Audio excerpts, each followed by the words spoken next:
Welcome back to Infidelity Tales Lab. We're incredibly grateful for your support. Before we begin today's tale, tell us, which city or country are you joining us from? We love connecting with our global audience. Now, let's dive into today's story. Chapter 1. The Foundation of Lies. Elijah Eli Thorne stood in his office at Thorne Industries, examining the latest custom furniture designs spread across his mahogany desk. His fingers traced the intricate patterns on the blueprints, a legacy of craftsmanship passed down through generations. At 48, he commanded respect with his imposing presence, his tailored suit a testament to his success. "Mr. Thorne?" His secretary's voice crackled through the intercom. "The medical specialist from Switzerland is on line 1. Eli's jaw tightened as he reached for the phone. The weariness in his eyes deepened, betraying the strain of the past 6 months. "Dr. Mueller, thank you for taking my call. Mr. Thorne, I've reviewed Mrs. Thorne's case files." The specialist's accented voice came through. "The treatment protocol you're suggesting. Money is no object," Eli cut in, his voice firm. "Whatever it takes to save my wife." The door opened, and Mark Jenkins entered, his weathered face creased with concern. Eli held up a finger, continuing his conversation. "I understand the risks, doctor. Set up the consultation. My assistant will arrange the travel details." He ended the call, turning to his friend of 20 years. "Another specialist?" Mark asked, settling into the leather chair across from Eli's desk. "The best oncologist in Europe." Eli loosened his tie. "He's developed an experimental treatment that could help Ella." Mark leaned forward, his expression grave. "Eli, you've spent millions on treatments. The company's finances. I don't give a damn about the finances." Eli's fist slammed onto the desk, sending papers flying. "This is my wife we're talking about. And what about your son? What about the legacy you're meant to pass on to Jackson?" Mark's voice remained steady. "You're talking about selling parts of the company your grandfather built." Eli's shoulders sagged slightly. "What would you have me do, Mark? Watch her die? I'm asking you not to lose yourself in this obsession." Mark stood, placing a hand on Eli's shoulder. "When was the last time you slept through the night?" Before Eli could respond, his phone buzzed. A text from Ella, at the charity gala with Damien. "Don't work too late. Love you." The annual Cancer Research Gala was in full swing at the Grand Plaza Hotel. Crystal chandeliers sparkled above the city's elite, their laughter mingling with the soft jazz from the live band. Isabella Ella Thorne commanded attention in her emerald evening gown, her natural grace masking any signs of illness. Dr. Damian Roberts stood nearby, his charm on full display as he entertained donors. His position as one of the city's top oncologists made him a natural draw, but his eyes kept finding their way back to Ella. "Mrs. Thorne," he called out, approaching her with 2 champagne flutes. "You should be resting, not dazzling the whole room." Ella accepted the drink, her fingers brushing against his. "Doctor's orders?" "Friend's advice," Damien corrected, leading her to a quieter corner. "Though I must say, you look radiant tonight." "Flattery, Damien?" Her lips curved into a knowing smile. "What would Eli think?" "Eli trusts me with his wife's life." Damien's voice dropped lower. "He'd trust me with anything." Their eyes met, an electric current passing between them. Ella broke the contact first, taking a sip of champagne to hide her flushed cheeks. "Speaking of Eli," Damien continued, "how's he handling everything?"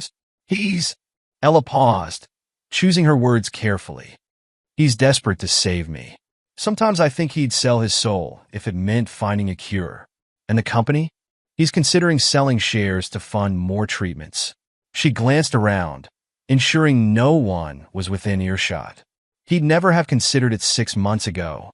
Damien's hand found the small of her back, the touch lingering longer than necessary. "You should get home. We don't want to raise suspicions." Later that night, Eli sat in his home office, scrolling through photos on his phone. Ella's smile beamed back at him from countless images at their anniversary dinner, Jackson's 16th birthday, family vacations. His thumb hovered over a recent picture of her with Damien at a hospital fundraiser. "I'll find a way," he whispered to himself, unaware that the foundation of his life had already begun to crack. The next morning brought a familiar routine. Eli and Ella sat at their breakfast table, the silence broken only by the gentle clink of silverware against china. "You came home late," Ella commented, not looking up from her toast. "Had to finish some paperwork."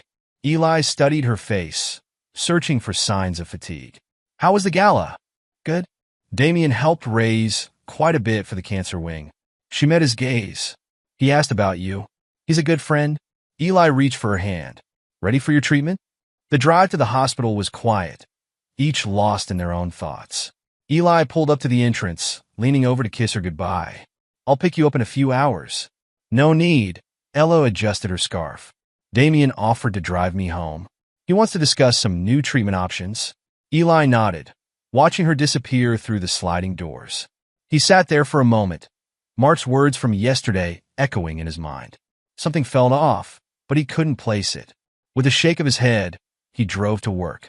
The day dragged on, filled with meetings and decisions he couldn't focus on. By mid-afternoon, he'd had enough. "Cancel my remaining appointments," he told his secretary. "I'm heading to the hospital." The hospital corridors were busy with the usual afternoon traffic of medical staff and visitors. Eli approached the reception desk when an older nurse intercepted him. "Mr. Thorne?" Her voice was barely above a whisper. "I'm Nurse Anna. Could I speak with you privately?" Something in her tone made him follow her to a quiet alcove. "Sir, She wrung her hands, glancing nervously around. "I shouldn't be telling you this, but your wife isn't here for chemotherapy." Eli's blood ran cold. "What?" "She comes here to meet Dr. Roberts in the private wing." Anna's voice trembled. "Yesterday, I overheard them. Your wife said, 'Babe, your husband's so desperate to save you from this fake cancer. He's selling his family business. Soon we'll have everything.'" The world seemed to stop. Eli gripped the wall for support, his knees threatening to buckle. "There's more," Anna continued, her eyes filled with sympathy. "Your son knows. I heard them mention him. He calls you the biggest loser and can't wait to change his surname to Roberts." Eli's face remained impassive, but his eyes turned to steel. "Thank you, Nurse Anna. You've done the right thing." She hurried away, leaving him alone with the devastating truth. Instead of leaving, Eli moved to a position behind a large pillar, his military training from years ago kicking in as he controlled his breathing and waited. 20 minutes later, Damien emerged from the private wing, adjusting his tie with a satisfied smirk. 5 minutes after that, Ella appeared, her cheeks flushed and her hair slightly disheveled. Eli followed them, maintaining a safe distance. He watched as they met in the parking garage, saw Damien pull Ella into a passionate kiss. His hands clenched into fists as he observed their casual intimacy, the way they touched and laughed together. He tailed Damien's car to a small bistro, where they shared an intimate lunch, holding hands across the table. Through the window, he could see them feeding each other bites of dessert, acting like teenagers in love. Back home, Eli sat in his darkened study, a glass of untouched whiskey before him. The family portrait on his desk mocked him with its lies. His phone buzzed with a text from Ella. Treatment went well. Having dinner with Jackson. Don't wait up. Eli's hand tightened around the glass until it shattered, blood mixing with spilled whiskey. He didn't flinch as he picked out shards of glass from his palm. "You want everything?" he whispered to the empty room, his voice devoid of emotion. "Let's see how much you can handle when I take it all away." He pulled out his phone and dialed a number. "Mark, I need you to come over. Now." His voice was cold, controlled. "And bring me everything you have on the best private investigators in the city. It's time to go to war." Chapter 2. The Seed of Doubt. The morning sun filtered through the windows of Eli's Bentley as he drove Ella to her weekly chemotherapy appointment. Her designer handbag sat between them like a barrier, containing what she claimed were medications and comfort items for her treatment. "You seem quiet today," Ella observed, touching up her lipstick in the vanity mirror. "Just thinking about the company." Eli's knuckles whitened on the steering wheel. "The new treatment plans are putting a strain on our resources." "You'll figure it out." She reached over to pat his hand. "You always do." Eli watched her walk into the hospital, noting how she moved with an energy that belied her supposed condition. Her heels clicked confidently across the polished floor until she disappeared through the sliding doors. At his office, Eli couldn't focus. Mark's warning from yesterday kept replaying in his mind, mixing with the strange feeling in his gut that something wasn't right. Files demanding his attention lay untouched on his desk as he stared at his computer screen, unseeing. "Mr. Thorne?" His secretary's voice interrupted his thoughts. "The board meeting? Cancel it." He stood abruptly, grabbing his jacket. Cancel everything. The drive back to the hospital was a blur of racing thoughts and growing suspicion. As he approached the reception area, an older nurse with graying hair and kind eyes intercepted him. "Mr. Thorne," she spoke in hushed tones, her name tag reading Anna. "Could we speak privately?"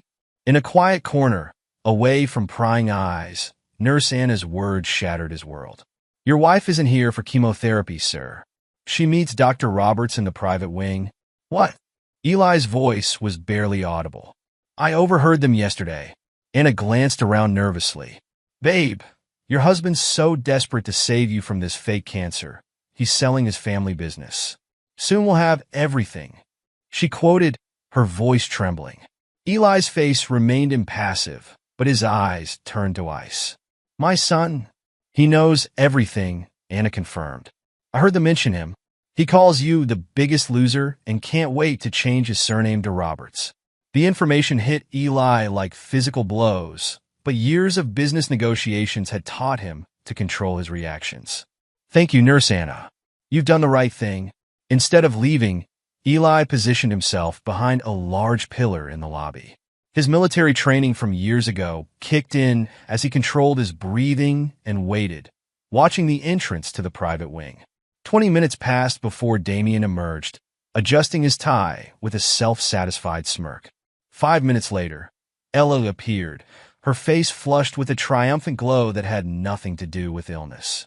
Eli followed them at a distance, watching as they met in the parking garage.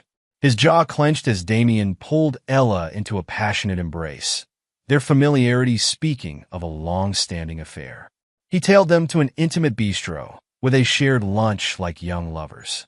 Through the window, he observed their casual touches, their shared laughter, the way they fed each other bites of dessert, all while his company was being bled dry for fake treatments. Back home, Eli sat in his darkened study, a glass of whiskey untouched before him.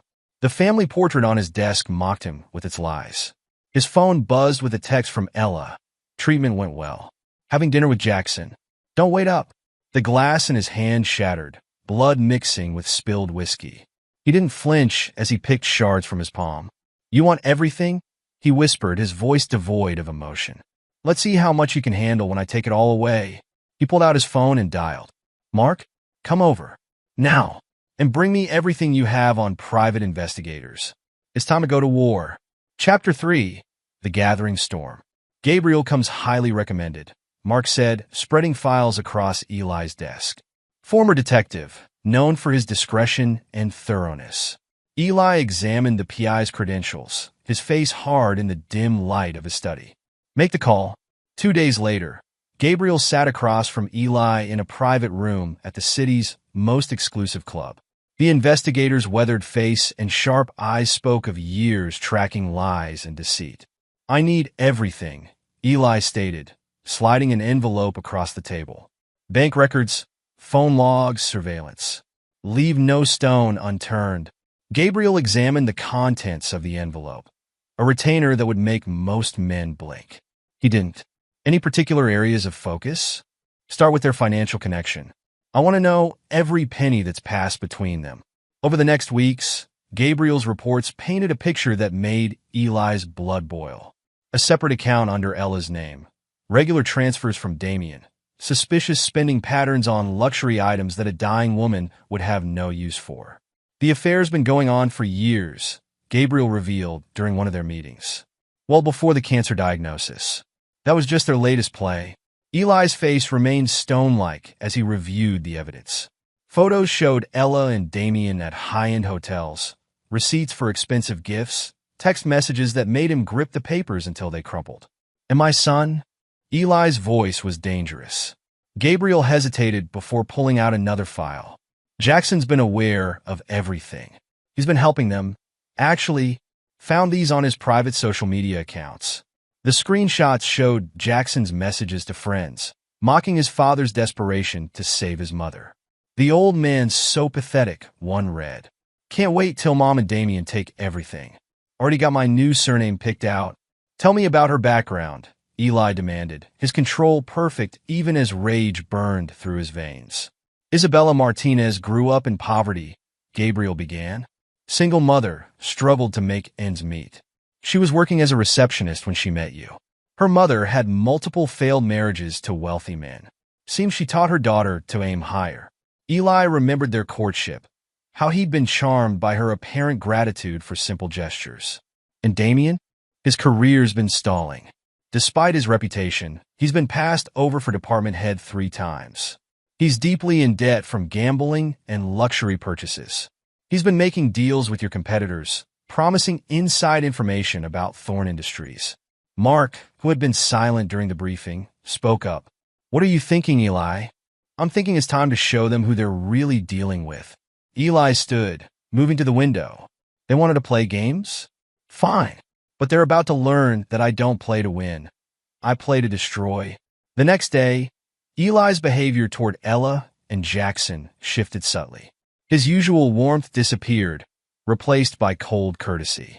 Where he once sought out their company, he now worked late, took meals separately, spoke only when necessary. "Dad," Jackson approached him one evening. "Are you mad about something?" Eli looked at his son, this stranger wearing his child's face, and felt nothing. "Why would I be mad? Everything's exactly as it should be." That night, Eli stood before the family portrait in the main hall. He studied each smiling face, his wife's practiced charm, his son's hidden contempt, his own blind trust. With deliberate movements, he removed the photograph from its frame and tore it into pieces. In a study, he opened his laptop and began typing. The first email went to his lawyer, initiating changes to his will. The second went to his accountant, requesting a complete audit of company finances. The third went to his security team, authorizing new surveillance protocols. The phone rang, Damien's number flashing on the screen. Eli let it go to voicemail, a cold smile playing on his lips. Let them wonder. Let them worry. The time for confrontation would come, but first he would make sure they had nowhere to run, nowhere to hide. "The game is over," he murmured, watching the city lights below. "Now we play by my rules." Chapter 4: The Unveiling. The morning sun had barely risen when Eli accessed his banking app, his fingers moving with precise purpose across the screen. Within minutes, all joint accounts were frozen. A notification from his realtor confirmed the sale of their lavish family home. In his temporary apartment, sparse and functional, Eli reviewed the offshore account statements. The numbers represented not just money, but ammunition for the war ahead. Mark arrived precisely at 8, carrying a thick folder under his arm. His face bore the weight of sleepless nights spent helping Eli prepare. "You're sure about this?" Mark asked, settling into a plain chair across from Eli. "Let me show you why." Eli spread the evidence across the table, photos, bank statements, text messages. Each piece revealed another layer of betrayal. Mark's face darkened as he examined the documents. Those manipulative bastards. How did I not see this? Because they played their parts well. Eli's voice carried no emotion. "Now watch how I'll play mine." He pulled out a detailed dossier on Damien's illegal dealings. "Your friend in the medical board. Can he be trusted?" "Absolutely. One call, and they'll launch a full investigation." "Make it." Eli stood, adjusting his tie. "And Mark, tell him to focus on the backroom deals with our competitors. I want Damien's career in ruins by sunset." Later that day, Eli watched from his office as news of the investigation broke. Hospital staff whispered as Damien was escorted from the building, his medical license suspended pending review. His phone buzzed, Ella calling for the 5th time. He let it ring. The confrontation, when it came, happened in the sterile conference room of his lawyer's office. Ella arrived in designer clothes bought with his money, her face a mask of practiced innocence. "What is this about, darling?" she asked, reaching for his hand. Eli pulled away, laying out the evidence one piece at a time.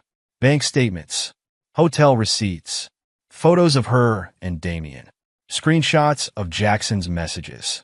6 months of fake cancer treatments, he said, his voice arctic. Years of affairs. My own son plotting against me. Eli, please. Ella's tears started flowing. I can explain. I was confused, lonely. Save your performance. He cut her off. You're good, Ella. You had me completely fooled. The devoted wife. The loving mother. All lies. It wasn't all lies, she pleaded. What about our life together? What about Jackson? My son? Eli's laugh held no warmth. The one who can't wait to take another man's name? The door burst open as Jackson stormed in, face red with anger. You can't just throw us out. That's our home, too. Your home? Eli turned to face his son, eyes piercing. The home you mocked while plotting with your mother to steal it? Mom deserves better than you. Jackson spat. Damien actually makes her happy. Then you can all be happy together, in poverty. Eli's voice dropped to a dangerous whisper. You're no longer my son. Get out. Eli, Ella tried one last time. Think about what you're doing. I have thought about it. For weeks, I've thought about nothing else. He stepped closer, his presence dominating the room. You wanted everything? Watch me take it all away. By the time I'm done, you'll wish you'd never heard the name Thorne. As they left, Ella's sobs echoing down the hallway. Mark approached cautiously. That's just the beginning, isn't it? The beginning? Eli turned to his friend, a cold smile playing on his lips. No, Mark. That was mercy. Now we show them what real pain feels like. Chapter 5. The Web of Deception. Your offshore accounts are untraceable, Gabriel confirmed, sliding a USB drive across Eli's desk. We can start targeting their finances whenever you're ready. Eli plugged in the drive, reviewing the detailed financial web he'd constructed. Each transaction was designed to slowly drain Damien and Ella's resources while maintaining perfect deniability. What about the media contacts? Eli asked, not looking up from his screen. 3 major networks and 5 newspapers are ready to run the story. Your wife's fake cancer scandal will make headlines by morning. Gabriel leaned forward. Are you sure about this? Once it breaks, they chose this path. Eli's fingers flew across the keyboard, initiating the first phase of financial attacks. Let them walk it to the end. The next day, Damien burst into Eli's office, face red with rage. Security moved to intercept him, but Eli waved them off. You vindictive bastard, Damien shouted, throwing a newspaper onto the desk. The headline screamed, prominent doctor and socialite in cancer fraud scandal. Vindictive? Eli rose slowly, his calm demeanor a stark contrast to Damien's fury. I'm just getting started. Be reasonable. Eli, we've known each other since childhood, and you've been betraying me just as long. Eli circled his desk. Those deals with my competitors? Did you think I wouldn't find out? Damien's face paled. That's business. This is personal. No, this is war. Eli moved closer, his voice dropping to a dangerous whisper. You wanted my money? My company? My life? Watch me destroy everything you thought you could steal. You're making a mistake. Damien's voice shifted to threatening. I can hurt you too. Try. Eli's smile was predatory. Give me a reason to unleash everything I haven't yet revealed. After Damien stormed out, Mark entered with a stack of reports. The company's stabilizing. New investors are lined up, eager to distance themselves from the scandal. Good. Eli reviewed the documents. How's the talent acquisition going? Better than expected. Top designers are jumping ship from our competitors, drawn by our new direction. Mark paused. Gabriel sent another update. Ella tried applying at 3 different firms today, and each one suddenly remembered past indiscretions that made her unhireable. Eli's laugh held no warmth. Funny how that happens. Working late that night, Eli received a text from Gabriel. Target acquired new information. Sending details now. The attachments revealed Ella and Damien's hidden insecurities, her deep-seated fear of returning to poverty, his desperate need for social status. Perfect pressure points for the next phase of his plan. Sir? His assistant's voice came through the intercom. Your son, Jackson is here. Send him away. He's quite insistent. I said, send him away. Eli's voice could have frozen fire. And Sarah? He's no longer authorized to enter this building. Ever. Chapter 6. The Labyrinth of Pain. The anonymous messages started small. A text to Ella. Remember when you were nothing? TikTok going back there soon? To Damien. Checked your reputation lately? Even the free clinics won't touch you now. Each message targeted their deepest fears, their weakest points. Eli watched through Gabriel's surveillance as the psychological warfare took its toll. She's becoming paranoid, Gabriel reported, showing video footage of Ella checking over her shoulder repeatedly. Convinced someone's following her? Someone is, Eli replied. Her own guilt. The next phase involved their living situation. One phone call ensured their lease was terminated. Another guaranteed no upscale apartment would rent to them. They've moved to Riverbrook District, Mark informed Eli, referring to the city's most notorious neighborhood. It's all they could afford. Perfect. Eli pulled up property records on his computer. I own half the buildings there through shell companies. Make sure their neighbors know who they really are. Within weeks, reports flowed in of constant harassment.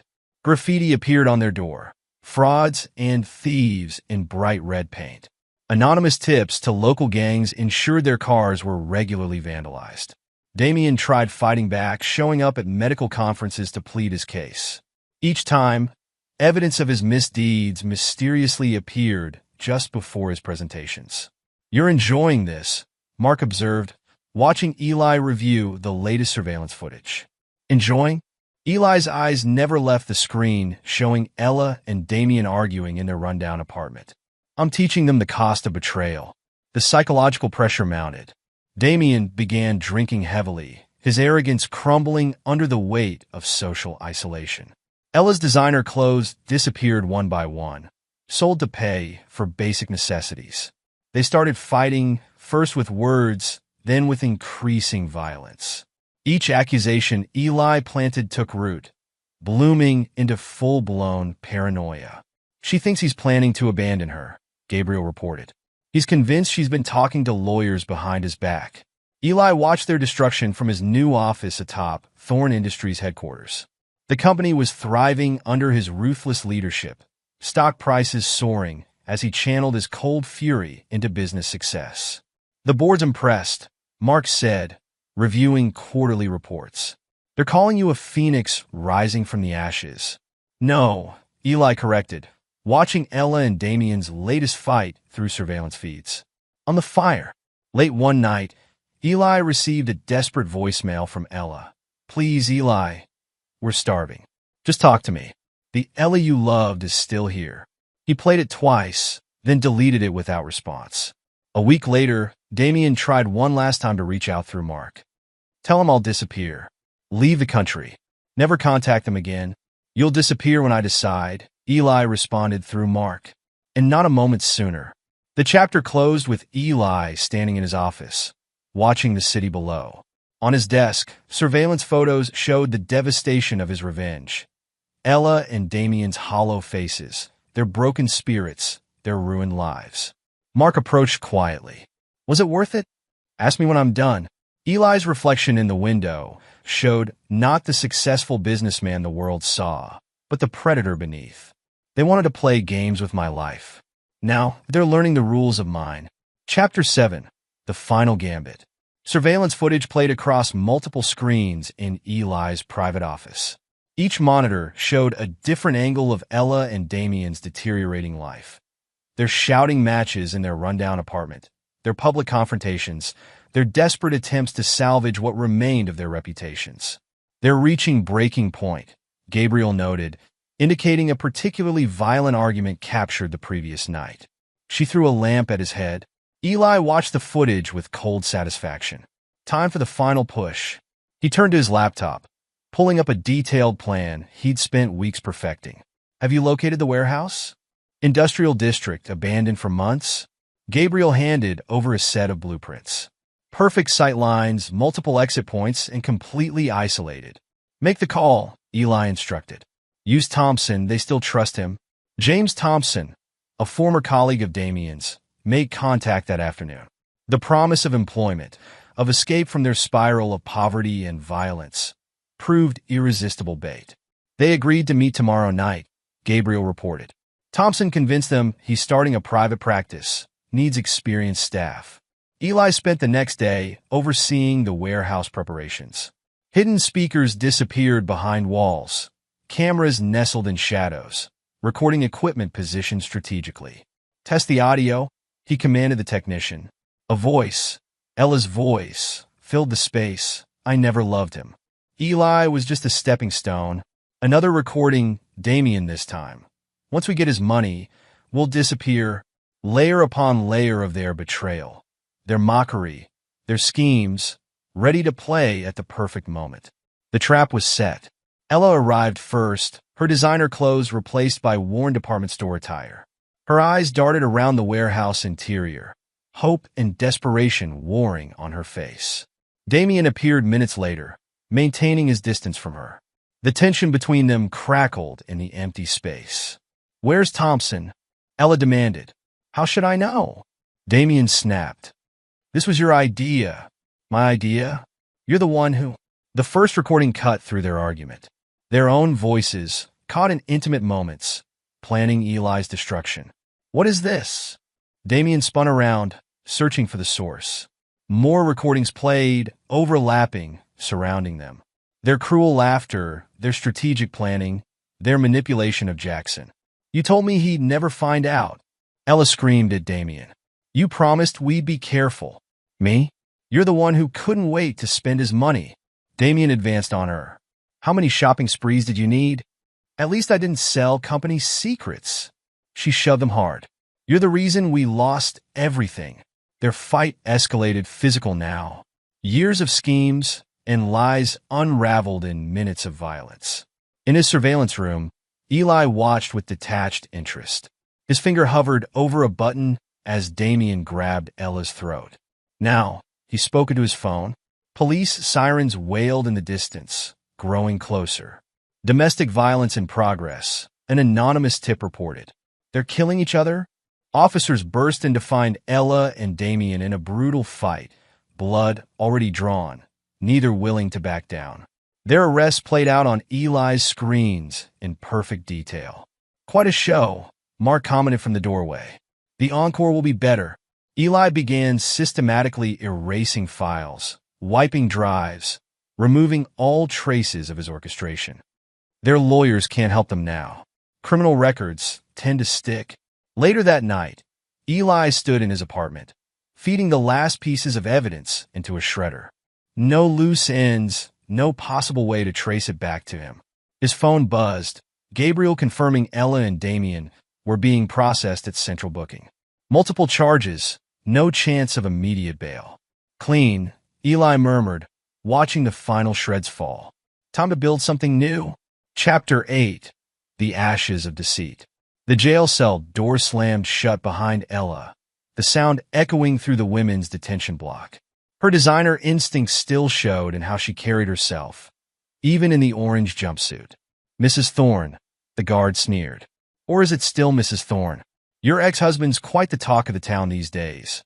In the men's facility across town, Damien sat in solitary confinement, his medical license permanently revoked, his reputation destroyed. His cellmate's words haunted him. "Ain't you that doctor who faked his patient's cancer? Man, that's low." Their lawyers brought the same news. No one would post bail. Their former friends wouldn't take their calls. Their assets were frozen or disappeared. Meanwhile, Eli sat in his office at Thorne Industries, reviewing the latest profit reports when his secretary buzzed. "Sir, Jackson is here again." Eli's jaw tightened. "I thought I made myself clear." "He says he won't leave until you hear him out." "Send him in?" Eli's voice held no warmth. "Let's end this."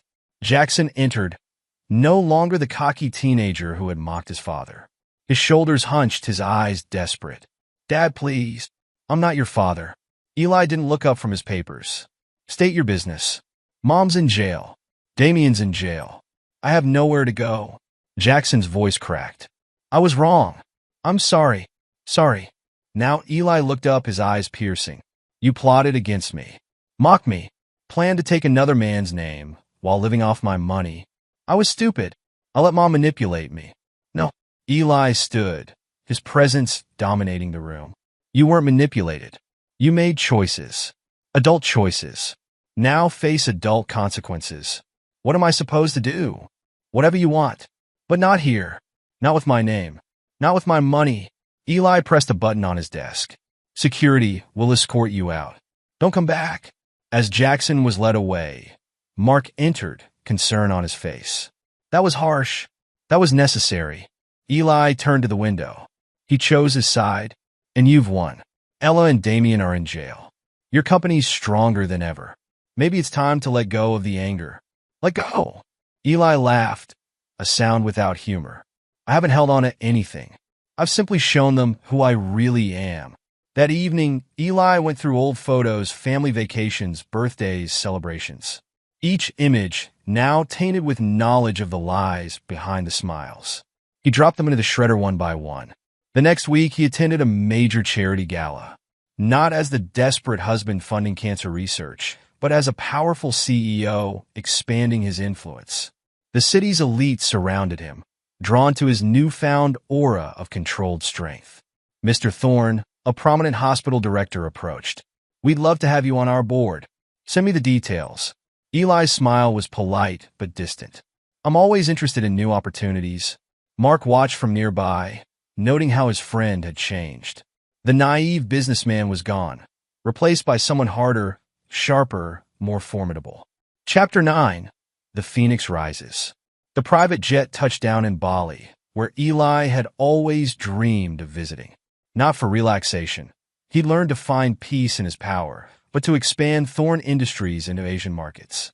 His hotel suite offered views of ancient temples and modern buildings, a fusion of tradition and progress that matched his own transformation. He stood at the window, not seeing the scenery, but the future he would build. His phone buzzed, a news alert. Ella and Damien had been released early for good behavior. The article showed them leaving jail separately, broken and aged beyond their years. Any reaction? Mark asked over the secure line. None needed. Eli's voice was calm. They're irrelevant now. Back in the city, Ella and Damien discovered the true depth of their fall. No one would hire them. No bank would touch them. Their former social circle treated them like plague carriers. Ella ended up working as a clerk in a discount store, living in a tiny studio apartment. Damien took a job as a night security guard, his medical career a bitter memory. They couldn't stand to look at each other, each blaming the other for their downfall. Meanwhile, Thorne Industries expanded exponentially. Eli's ruthless business acumen, honed by betrayal, turned every venture to gold. He established the Thorne Foundation, dedicated to exposing corruption and supporting ethical business practices. At the foundation's launch, reporters clamored for interviews. Mr. Thorne, how does it feel to rise above such public betrayals? The past is irrelevant. Eli's voice carried absolute authority. I'm focused on building something meaningful. Any message for your ex-wife and former friend? No message. His smile was razor-sharp. Their choices taught me valuable lessons about trust and consequence. The foundation will help others learn from their mistakes. In his private moments, Eli felt no regret, no lingering pain. He'd transformed himself into something beyond their power to hurt. His company thrived, his influence grew, and his name became synonymous with uncompromising strength. He began mentoring select young entrepreneurs, teaching them his philosophy of business and life. Never show weakness, he told them. The moment you forgive betrayal, you invite more. Build your success on strength, not mercy. One evening, he spotted Ella shopping at a discount store. She looked old, beaten down by life. She saw him too. Her face showed a flash of desperate hope before he walked past without acknowledgement. The next day, he approved plans for a new Thorne Industries tower, 50 stories of glass and steel that would dominate the city skyline. From his office at the top, he would be able to see the whole city, including the rundown neighborhoods where his betrayers now lived. You've built something remarkable, Mark observed during their weekly dinner. No, Eli corrected. I've built something unshakable. The old Eli died with their betrayal. What rose from those ashes is something they never imagined possible. The story concluded with Eli in his element, commanding a board meeting, his presence absolute, his power undeniable. He had transcended revenge to achieve something greater, complete transformation. The naive man who trusted blindly was gone, replaced by someone who had learned to turn pain into power, betrayal into strength. The former family man had become a titan of industry, his name no longer associated with scandal, but with uncompromising success. He stood at the window of his empire, not looking back at the ashes of his old life, but forward to the kingdom he would continue to build. The portrait of Eli Thorne, the trusting husband and loving father, hung in a forgotten storage room. But Elijah Thorne, the man who rose from betrayal to build an empire, his image dominated the city skyline, a testament to the power of turning devastation into destiny. Epilogue. 10 years later. The gleaming towers of Thorne Industries dominated the city skyline, their modern architecture a testament to power and success. At 60, Elijah Thorne cut an imposing figure as he strode through the executive floor. A decade had added distinguished silver to his temples, but his eyes retained their penetrating intensity. "The Singapore merger is complete, sir," his executive assistant reported, falling into step beside him. "And the new manufacturing facility in Dubai exceeds projections." Eli nodded, scanning the reports on his tablet. Thorne Industries had evolved from a high-end furniture company into a global conglomerate. The furniture division remained, but now represented just one branch of his empire. "The Foundation's annual gala?" he asked, entering his office. "RSVPs are at capacity." The mayor, 3 senators, and the governor confirmed. The Thorne Foundation had become a powerful force in its own right. Its anti-corruption initiatives and business ethics programs garnered international recognition. Eli's own story, carefully curated, of overcoming betrayal to build something greater became a case study at prestigious business schools. Mark Jenkins, now in his late 60s but still sharp as ever, waited in Eli's office. After a decade as Thorne Industries COO, he remained Eli's most trusted advisor. The background check on the new board member came back, Mark said, placing a file on Eli's desk. "Clean, except for one detail you'll want to see." Eli scanned the document, his expression hardening.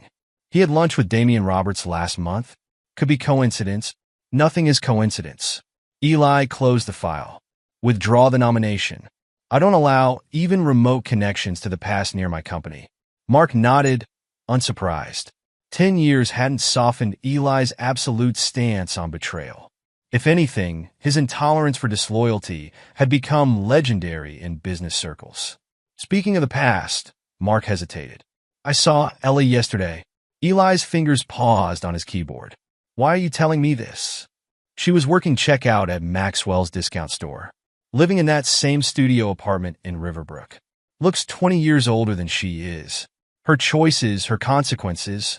Eli's voice held no emotion. "What about Damien?" "Still working security at the industrial park. Had a heart attack last year, couldn't afford proper treatment." The irony of a former doctor relying on emergency room care. Eli allowed himself a small smile. "And Jackson?" "Bouncing between dead-end jobs in Chicago. Changed his name to Roberts like he always wanted, but Damien won't acknowledge him. Last I heard, he was trying to write a tell-all book about you, but no publisher will touch it. They're all afraid of your legal team." The conversation shifted to business matters, but later that evening, alone in his penthouse, Eli reflected on how thoroughly his revenge had played out. His phone buzzed. Gabriel, the PI who'd uncovered the original betrayal. Now head of Thorne Industries' corporate intelligence division, he still kept tabs on the key players from that chapter of Eli's life. "Thought you want to know," Gabriel said. "Ella tried applying for a loan today. 7th rejection this year. She's been sleeping in her car between shifts. And Damien? Lost a security job. Failed the physical after his heart attack. He's been drinking heavily, blaming Ella for everything. Their relationship? Haven't spoken in years. They can't stand the sight of each other. Each blames the other for their downfall." Eli ended the call, satisfaction coursing through him. A decade later, his revenge continued to reverberate through their lives. He walked to his private study, where a hidden safe contained the only evidence he'd kept from that time. A single USB drive with surveillance footage of their final confrontation in the warehouse. He rarely watched it anymore, but its existence reminded him of the moment he'd truly transformed. The next morning brought a board meeting. Eli commanded the room with the same ruthless authority that had become his trademark. None of the directors were original board members. He replaced anyone with ties to the old days. Our Asia expansion has exceeded targets, he informed them. The European acquisition is proceeding ahead of schedule, and our tech division's latest patents have positioned us to dominate emerging markets. The numbers told the story. Thorne Industries' value had increased hundredfold under his leadership. His personal wealth made him one of the richest men in the country. But more than money, he'd built something unassailable. After the meeting, his assistant handed him an envelope. This was hand-delivered, marked personal. Inside was a letter from Jackson, now 26. Dear Father, I know you don't consider me your son anymore. I've spent years trying to understand the magnitude of my betrayal. I was young, stupid, manipulated by Mom and Damien. I paid for those choices every day since. I'm not asking for money or forgiveness. I just want you to know that I finally understand what I threw away. You were the only real father I had, and I destroyed that with my own arrogance. I'm getting married next month. Her name is Sarah, and she's helped me become a better man. We're expecting a child. I won't ask you to be part of their lives, but I needed you to know that your grandson will grow up learning from my mistakes. Jackson. Eli read the letter twice, then fed it through his shredder without response. The boy had made his choice a decade ago. There was no going back. That evening, he attended a charity gala. The city's elite competed for his attention, drawn to his power and reputation. Young entrepreneurs sought his mentorship, offering loyalty in exchange for guidance. He chose his protégés carefully, teaching them his philosophy of uncompromising strength. Mr. Thorne, a young CEO, approached. Your story inspired me to start my company. The way you transformed betrayal into empire building. The secret, Eli told him, is recognizing that mercy is weakness. Build your success on strength alone. Later that week, he flew to New York for a television interview. The business network wanted his insights on corporate leadership and success. Looking back, the interviewer asked, do you think surviving such personal betrayal made you a better businessman? I didn't survive betrayal, Eli corrected. I used it as fuel to become something stronger. The weak seek reconciliation. The strong use pain as foundation for power. The interview went viral, adding to his mystique. Profile pieces labeled him the Ice King and the Unforgiving Titan. He embraced these titles, letting his reputation protect him from anyone seeking weakness. In his private moments, Eli felt no regret for maintaining his hardline stance. His empire thrived precisely because he'd learned the value of absolute strength. The company culture he'd built reflected this. Loyalty was rewarded lavishly, but even minor betrayals meant immediate termination. Mark sometimes suggested he'd taken the lesson too far, that there was value in forgiveness. But Eli had learned that forgiveness was just permission for future betrayal. His zero-tolerance policy had created something unshakable. 20 years from the day his world shattered in that hospital corridor, Eli stood in his office, surveying his domain. The city spread below him, his influence touching every sector. The betrayers who tried to destroy him lived in squalor. Their dreams turned to dust. He'd transformed their treachery into triumph, their plotting into power. The naive man who'd trusted blindly was long dead. In his place stood someone stronger, someone untouchable. His phone buzzed, another update from Gabriel. Ella's in the hospital. Malnutrition and exhaustion. No insurance, no way to pay. Damien's drinking himself to death in a boarding house. Jackson's wife left him, took their kid. They all destroyed themselves without any direct action from you. Eli smiled. His revenge had become self-perpetuating, outlasting even his active participation. Their own choices continued to punish them, years after he'd moved on to greater things. The sun set behind Thorne Tower, its shadow stretching across the city like his influence. In the end, they tried to break him, but only succeeded in forcing his evolution. Their betrayal had birthed something far more powerful than the man they'd tried to destroy. He was no longer the betrayed husband or the abandoned father. He was Elijah Thorne, a man who'd turned devastation into dynasty.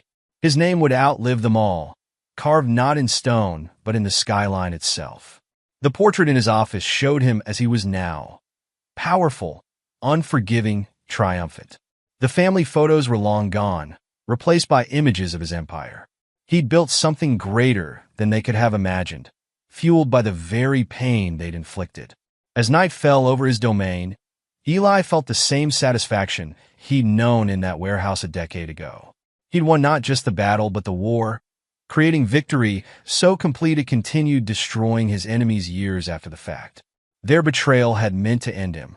Instead, it had birthed his true self, a phoenix risen from treachery's ashes, wings spread wide over the empire he'd built from their destruction. And there you have it, another story